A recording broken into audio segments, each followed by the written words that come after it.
नमस्ते दोस्तों, आपका अपने यूट्यूब चैनल एग्जाम रूम में देखिए आपका हार्दिक स्वागत है। देखिए इस वीडियो में हम वायुमंडल के बारे में देखिए पढ़ने वाले हैं। ठीक है, वायुमंडल की संरचना, उसकी प्रमुख परतें, ठीक है, और वहाँ से देखिए किस तरह से आपसे एग्जाम में क्वेश्चन पूछे जाते हैं। एक एक पॉइंट को काफ़ी अच्छे से इस वीडियो में कवर करने वाले हैं, तो वीडियो को अंत तक जरूर देखें। देखिए यहाँ पर लिखा है, देखिए वायुमंडल का संगठन। ठीक है, वायुमंडल में देखिए कौन कौन सी गैस है और कितने कितने अनुपात में परसेंटेज में देखिए पाए जाते हैं, उन सभी को देखिए हम सबसे पहले कवर करेंगे। ठीक है, यहाँ पर देखिए, यहाँ पर गैस का नाम लिखा हुआ है देखिए। ठीक है, गैस और देखिए और वायुमंडल में क्या उनका आयतन है, क्या प्रतिशत है, उसके बारे में देखिए कवर करेंगे। यहाँ से देखिए एग्जाम में किस तरह से क्वेश्चन पढ़ते हैं, क्वेश्चन बनते हैं आपसे। देखिए सबसे पहले देखिए नाइट्रोजन, देखिए सब वायुमंडल में सबसे ज़्यादा देखिए नाइट्रोजन गैस पाई जाती है। उसको परसेंटेज देखिए 78% देखिए नाइट्रोजन पाई जाती है वायुमंडल में। सबसे ज़्यादा देखिए यही वाली गैस पाई जाती है, नाइट्रोजन। ठीक है, उसके बाद देखिए आता है देखिए ऑक्सीजन का नंबर, देखिए जो कि प्राणदीय गैस के नाम से जानी जाती है। देखिए प्राणदीय गैस, देखिए आपसे एग्जाम में ये भी पूछा था कि देखिए प्राणदीय देखिए नाम से देखिए कौन सी गैस जानी जाती है, तो वो ऑक्सीजन। देखिए हम ऑक्सीजन को देखिए ग्रहण करते हैं। ठीक है,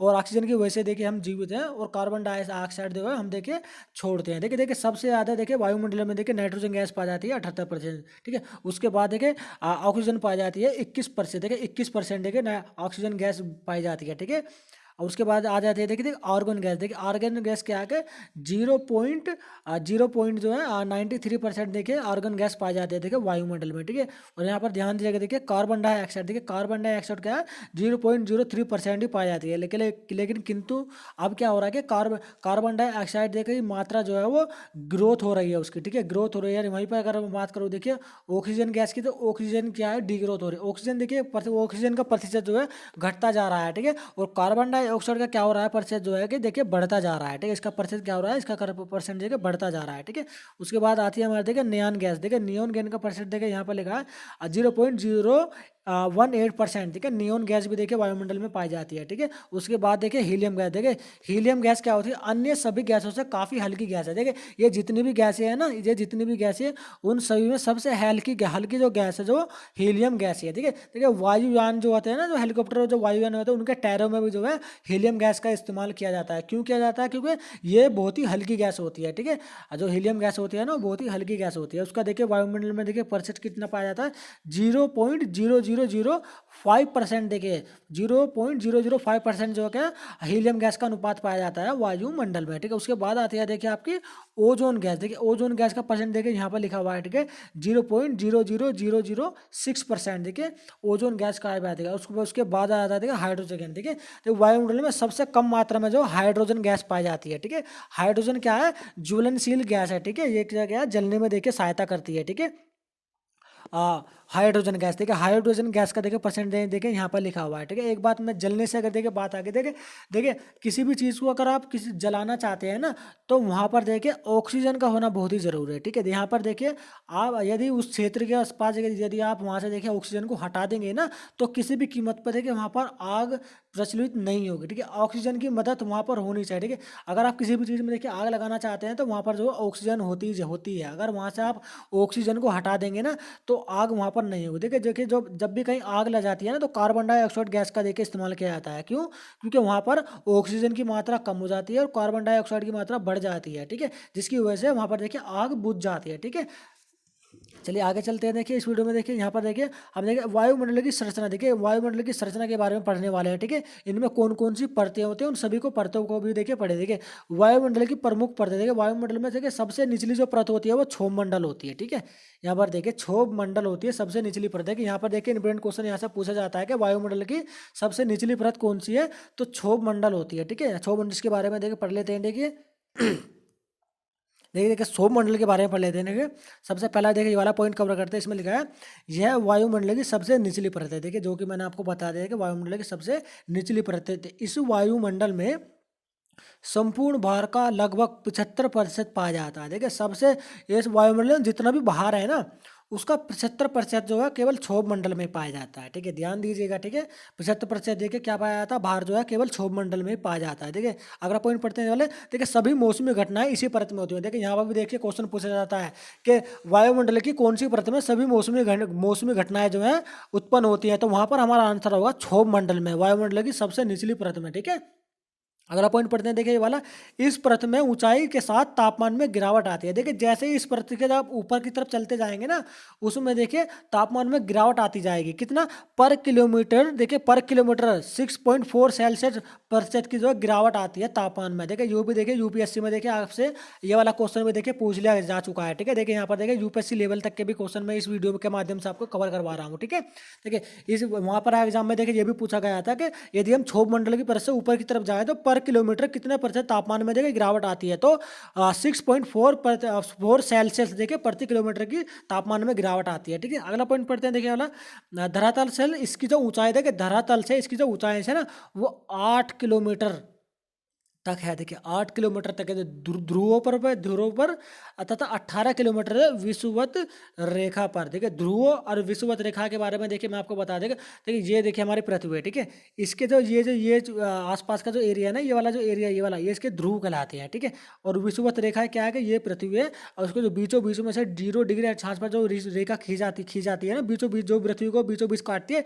इसको बोलते हैं विषुवत रेखा। ठीक है, ये बीचों बीच काट रही है ना, इसको विषुवत रेखा बोलते हैं। और इसके चारों तरफ का जो एरिया है इसे ध्रुव बोलते हैं। ठीक है, चारों तरफ पृथ्वी के चारों तरफ का एरिया जो है ध्रुव कहलाता है। ठीक है, तो यहाँ पर देखिए क्या है कि धरातल से इसकी ऊंचाई जो 8 किलोमीटर है। देखिए ध्रुवों पर, देखिए ध्रुवों पर 8 किलोमीटर है, लेकिन पृथ्वी के अगर बीच में से विषुवत रेखा पर तो 18 किलोमीटर तक है इसकी परत की, ये क्षोभमंडल की देखिए परत जो है पाई जाती है। ठीक है, चलिए आगे चलते हैं, देखिए समताप मंडल को देखिए कवर करते हैं। देखिए समताप मंडल, ठीक है, यहाँ पर ध्यान देगा, देखिए यहाँ पर देखिए समताप मंडल को हम कवर करने वाले हैं। ठीक है, यहाँ पर ध्यान देखिए यह है समताप मंडल की जो परत के जिसकी मोटाई है इसकी जो कहाँ से कहाँ तक पाया जाता है, पहले वो कवर करते हैं। देखिए यह 18 से 32 किलोमीटर की ऊंचाई तक पाया जाता है। देखिए इंपॉर्टेंट पॉइंट है, देखिए 18 किलोमीटर तक क्या होता है कि आपका क्षोभ मंडल समाप्त हो जाता है, उसके बाद 18 से 32 चलता है आपका समताप मंडल। देखिए समताप, यहाँ का जो ताप होता है ना एक समान ही रहता है। ठीक है, यहाँ पर मौसमी घटनाएं वगैरह नहीं होती, इसीलिए इस परत को देखो समताप मंडल, यानी कि एक जैसा ही ताप पाया जाता है। ठीक है, समताप मंडल में। ठीक है, अगला पढ़ते हैं, देखिए वाला पॉइंट, इस परत में तापमान समान रहता है, जो कि देखिए मैंने आपको बता दिया है। ठीक है, इस परत में क्या होता है कि तापमान समान समान ही रहता है, किसी में इसमें मौसमी घटनाएं वगैरह नहीं होती। ठीक है, अगला पॉइंट पढ़ते हैं, जलवाष्प एवं धूल कण नहीं पाए जाते हैं इस मंडल में। ठीक है, बादलों का निर्माण नहीं होता है इस परत में। ठीक है, तथा मौसमी घटनाएं भी नहीं होती है। ठीक है, देखिए यहाँ पर देखिए इंपोर्टेंट पॉइंट देखिए ये वाला, देखिए रेलवे ग्रुप डी में देखिए ये वाला क्वेश्चन पूछा जा चुका है। ठीक है, देखिए वायुयान चलाने के लिए आदर्श परत कौन सी है? ठीक है, तो आदत देखिए वायु, देखिए इस परत में क्या होता है कि जल वाष्प या धूल कण बिल्कुल भी नहीं उड़ते हैं, बादलों का निर्माण भी नहीं होता, मौसमी घटनाएं भी नहीं होती। तो इसी परत में क्या था, वायुमंडल सब वायुयान जो सबसे ज्यादा उड़ाए जाते हैं। देखिए कौन सी परत में? देखिए समताप मंडल में। देखिए देखिए रेलवे ग्रुप डी की एग्जाम में देखिए ये वाला क्वेश्चन आपसे पूछा जा चुका है। ठीक है, कि वायुयान चलाने के लिए सबसे आदर्श परत कौन सी है, तो वहां पर हमारा आंसर हुआ था समताप मंडल। ठीक है, चलिए अगला पढ़ देंगे मध्य मंडल। देखिए मध्य मंडल को कवर करते हैं। देखिए वायुमंडल की तीसरी परत है मध्य मंडल। ठीक है, इसके बारे में पढ़ते हैं। देखिए इसके बारे में सबसे पहले यहाँ तक देखते हैं, यह समताप मंडल की सीमा से, देखिए समताप मंडल की सीमा से, ठीक है, समताप मंडल की सीमा क्या आती है? 32 किलोमीटर।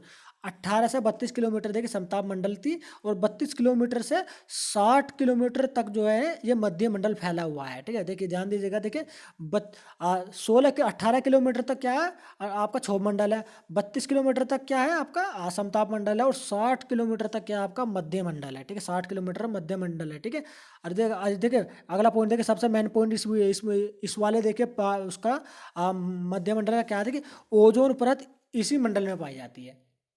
ठीक है, ध्यान दीजिएगा, देखिए यहाँ पे देखिए एग्जाम में एक क्वेश्चन पूछा जा चुका है कि ओजोन परत जो किस वायुमंडल की कौन सी परत में पाई जाती है, तो मध्य मंडल में पाई जाती है। देखिए ओजोन परत की जो मोटाई है ना, देखिए 20 किलोमीटर से लेकर और 40 किलोमीटर तक इसकी लंबाई ऊंचाई मोटाई है, यानी कि ठीक है, जिसकी उपस्थिति के कारण इसे ओजोन मंडल भी कहा जाता है। देखिए आपसे क्वेश्चन ये भी पूछा जाता है कि कौन से परत को जो है ओजोन मंडल के नाम से जाना जाता है, तो वहां पर हमारा आंसर होगा मध्य मंडल को जो है ओजोन परत के नाम से जाना जाता है। क्यों जाना जाता है? क्योंकि मध्य मंडल में जो है ओजोन परत पाई जाती है, और ओजोन परत की जो मोटाई है ना वो 20 किलोमीटर से लेकर और 40 किलोमीटर के बीच की है। ठीक है, टोटल मोटाई देखिए मध्य मंडल की 60 किलोमीटर है। ठीक है, लेकिन उसमें क्या है कि आपका 40 किलोमीटर क्या है आपका केवल और केवल ओजोन परत ही पाई जाती है। ठीक है, ओजोन परत। देखिए अगला पॉइंट पढ़ते हैं, इस परत में तापमान ऊंचाई के साथ बढ़ता है। देखिए इस परत में क्या है क्षोभ मंडल का उल्टा होता है। देखिए क्षोभ मंडल में क्या है कि आप जैसे ऊपर जाएंगे तो तापमान में गिरावट आती है, लेकिन मध्य मंडल में क्या है, जब ऊपर जाएंगे ना तो तापमान तेजी से बढ़ेगा।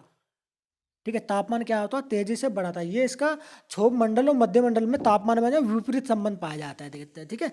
क्षोभ मंडल में तापमान बढ़ता है, ठीक है, सॉरी, तापमान घटता है, ठीक है, और मध्य मंडल में क्या आता है कि तापमान बढ़ता है, ठीक है। चलिए आगे चलते हैं। देखिए अब देखिए हम आयन मंडल को कवर करते हैं, ठीक है। आयन मंडल देखिए यहाँ पर देखिए, ये जो है आयन मंडल को कवर करते हैं। इसके देखिए देखिए मध्य मंडल 60 किलोमीटर तक चलता है, लेकिन वहीं पर देखिए आयन मंडल स्टार्ट हो जाता है अगला 60 किलोमीटर से लेकर 640 किलोमीटर तक, ठीक है। यहाँ देखिए देखिए आयन मंडल, इसमें क्या था मैंने बताया था कि 60 किलोमीटर से लेकर और 640 किलोमीटर तक ये फैला हुआ है, ठीक है, ऊंचाई के मामले में, ठीक है, ऊंचाई तक फैला हुआ है, ठीक है। अगला पॉइंट देखिए, जहाँ से देखिए आपसे एग्जाम में क्वेश्चन पूछा जाता है, ठीक है, ये वाला देखिए, इस परत द्वारा छोटी रेडियो तरंगे परावर्तित की जाती है। इस जो ये मंडल है ना, आयन मंडल, इसी में जो है रेडियो तरंगे जो होती है ना, उनका जो है संरक्षण किया जाता है, ठीक है। इसी परत में देखिए रेडियो तरंगे जो है पाई जाती है, ठीक है। और यहाँ पर देखिए एक क्वेश्चन पूछा जा चुका है, ठीक है, ये वाला क्वेश्चन देखिए, संचार उपग्रह जो भी देखिए संचार उपग्रह है ना, इसी परत में अवस्थित किए जाते हैं, ठीक है। आयन मंडल में जो है रेडियो तरंगे जो है आपका संचार उपग्रह होते हैं ना, जैसे कि दूरदर्शन वगैरह या टेलीविजन वगैरह जितनी भी तरंगे, मोबाइल तरंगे जितनी भी होती हैं, जो सैटेलाइट ऊपर छोड़े जाते हैं, वो इसी उसमें छोड़े जाते हैं, आयन मंडल में देखिए सब छोड़े जाते हैं, ठीक है। हर एक देश जो है अपना जो सैटेलाइट वगैरह होते हैं, अचानक दूरसंचार के माध्यम से जितने भी किरणें वगैरह निकलते हैं ये, तो वो सब उनकी सभी का जो इंजन जो है ना, वो इसी परत में जगह स्थिर किया जाता है, ठीक है, आयन मंडल में, ठीक है। इसी में देखिए संचार उपग्रह भी जगह अवस्थित किए जाते हैं, ठीक है। यहाँ पर देखिए एग्जाम में ये वाले क्वेश्चन भी आपसे पूछे जा चुके हैं, ठीक है। अगला पढ़ते हैं, देखिए ये हमारे वायुमंडल का सबसे देखिए ऊपरी परत है, ठीक है, सबसे ऊपरी परत है, ठीक है, ये वाले, ठीक है। इसके बारे में जिसे हम बोलते हैं बहिर्मंडल, ठीक है, बहिर्मंडल। बहिर्मंडल के बारे में देखिए, यह आयन मंडल के ऊपर की परत है, देखिए यह जो है ना आयन मंडल के ऊपर की परत है, इसके ऊपर कोई सीमा नहीं निर्धारित होती, इसके ऊपर ना कोई भी सीमा नहीं है, सबसे ऊपर जो है आयन मंडल है। देखिए आपसे एग्जाम क्वेश्चन में ये भी पूछा जा चुका है एग्जाम में, ठीक है, कि वायुमंडल के सबसे जो ऊपरी परत है उस परत का नाम क्या है, ठीक है, बहिर्मंडल। बहिर्मंडल के ऊपर कोई भी परत नहीं है, ठीक है। उसके देखिए 640 किलोमीटर से ऊपर की जितनी भी परत, जितनी भी मोटाई है ना, ऊपर जितना भी जाएंगे वो सब बहिर्मंडल में काउंट किया जाता है, ठीक है। वायुमंडल देखिए, इसमें कहते हैं इस परत में देखो हाइड्रोजन और हीलियम गैस की प्रधानता पाई जाती है। इसमें देखो दो ही गैस जो है सबसे ज्यादा मात्रा में पाई जाती है, हाइड्रोजन और हीलियम, ठीक है। यहाँ से एक क्वेश्चन देखिए, मैं आपको इस वीडियो से थोड़ा सा हटकर बता दें, जो आपका सूर्य है ना, सूर्य जो आपका सूर्य है वो दो गैसों से मिलकर बनता है, ठीक है। कौन कौन सी? हाइड्रोजन और दूसरा हीलियम, ठीक है, इसी से बनता है आपका सूर्य, ठीक है। सूर्य इसी से बनता है, ठीक है, हाइड्रोजन और हीलियम। तो ये भविष्य में क्या होने वाला है ना, इन देखो हाइड्रोजन को जो ना, हाइड्रोजन को देखो अभी कहते हैं हीलियम और हाइड्रोजन को हाइड्रोजन ज्वलनशील गैस के रूप में इस्तेमाल किया जाएगा, ठीक है, ज्वलनशील गैस के रूप में इस्तेमाल किया जाएगा। जब ये सभी प्राकृतिक गैसें खत्म हो जाएंगी ना, उसके बाद देखो हाइड्रोजन हीलियम को जो है ऊपर से निकाला जाएगा और उन्हें ज्वलनशील गैस के रूप में देखिए इस्तेमाल किया जाएगा, ठीक है। सूर्य देखिए एग्जाम में पूछा जा चुका है, देखिए सूर्य किन गैसों का गोला है, तो हाइड्रोजन और हीलियम गैस की दोनों के मिलने से देखिए सूर्य का जो प्रकाश बनता है, ठीक है। बहिर्मंडल में पाए जाते हैं हाइड्रोजन और हीलियम, ठीक है। ये भी देखिए एग्जाम में पूछा जाता है कि कौन सी परत में हाइड्रोजन और हीलियम गैस पाई जाती है, तो बहिर्मंडल में पाई जाती है, ठीक है। बहिर्मंडल में जो क्या है आपका हाइड्रोजन और हीलियम गैस की प्रधानता सर्वाधिक है, ठीक है। देखिए इस वीडियो में हमने सभी जो इंपोर्टेंट पॉइंट थे वायुमंडल की संरचना, उनकी गैस और उनकी परतों के बारे में जो भी कोई इंपोर्टेंट पॉइंट थे और कहाँ से देखिए आपके एग्जाम में क्वेश्चन पूछे जाते हैं और पूछे गए हैं, उन सभी को देखिए इस वीडियो में हमने कवर कर लिया है, ठीक है। देखिए दोस्तों, हमारे द्वारा दी गई इन्फॉर्मेशन यदि आपको अच्छी लगी है और आपको लगता है कि इस वीडियो के माध्यम से आपकी थोड़ी भी हेल्प हो सकती है, तो हमारे इस वीडियो को लाइक तथा अपने इस एग्जाम चैनल को सब्सक्राइब तथा बेल आइकन को ऑल बजाकर प्रेस कर दीजिएगा, ताकि आने वाले वीडियो का नोटिफिकेशन आपको सबसे पहले मिल सके। देखिए हम अपने चैनल के माध्यम से इसी तरह की यूनिक इन्फॉर्मेशन आपको प्रोवाइड करवा देते हैं, ठीक है। देखिए जब भी कोई गवर्नमेंट जॉब से रिलेटेड कोई जॉब नोटिफिकेशन जारी किया जाता है, तो उसकी इन्फॉर्मेशन भी हमारे चैनल के माध्यम से सबसे पहले आपको प्रोवाइड करवा देते हैं। तो हमारे इस चैनल को सब्सक्राइब कर दिएगा, ठीक है। चलिए चलते हैं और जल्दी मिलते हैं अपने नेक्स्ट वीडियो में इसी तरह की एक यूनिक इन्फॉर्मेशन के साथ।